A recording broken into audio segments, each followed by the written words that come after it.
Повторно за вас на едно место ги собравме сервисните информации, известувањата, најавите и актуелностите од градот. Ке започнеме со информацијата за сообраќајниот метеж, кој попладнево го отежна движењето и на пешаците и на возачите на крстосниците во центарот на Скопје во непосредна близина на собранието. Од градот Скопје за денеска и утре најавија дека ќе биде воведен привремен сообраќајен режим на две локации во Скопје.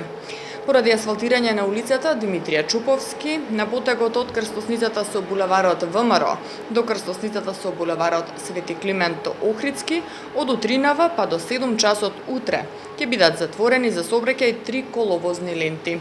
И тоа 2 ленти во правец Центар Студентски дом Кузман Јосифовски Питу и една лента во правец Кузман Јосифовски Питу кон Центар.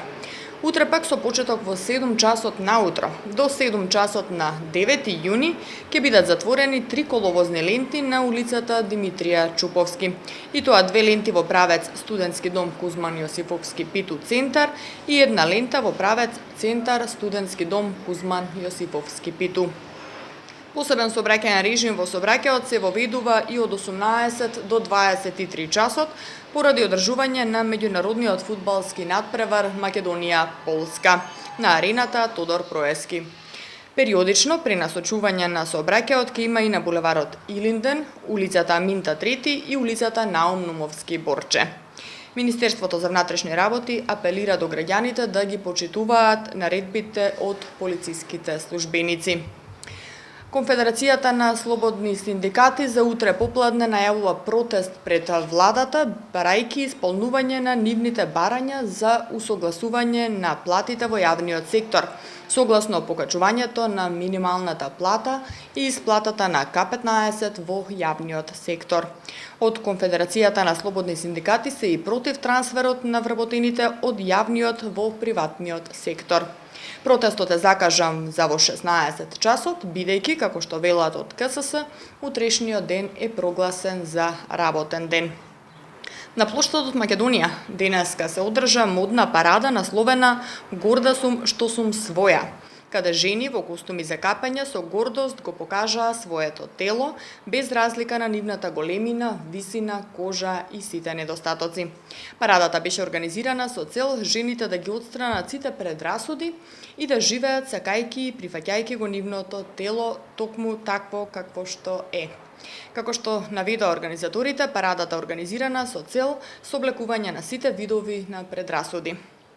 Детскиот културен центар Карпош информира дека в недела на 9 јуни со едночасовна забава со музика и боење со почеток во 12 часот во Скопската зоолошка градина ќе биде промовирана првата едукативна боенка и песнарка за животните во Зоо Скопје, насловена Зоо азбука, како и промовирање на CD изданието со новите песнички.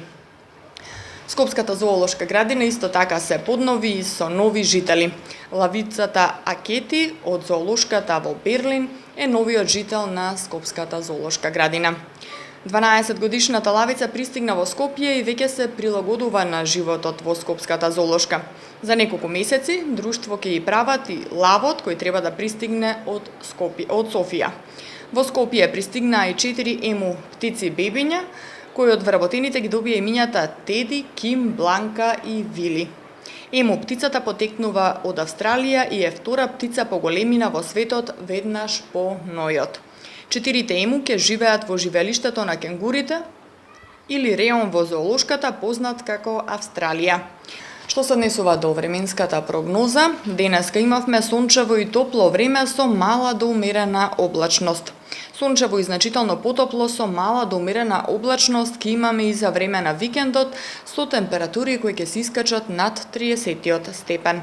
Од понеделник не очекува облачно време со температури од 25 до 33 степени, проследено со грмежи и краткотраен дожд.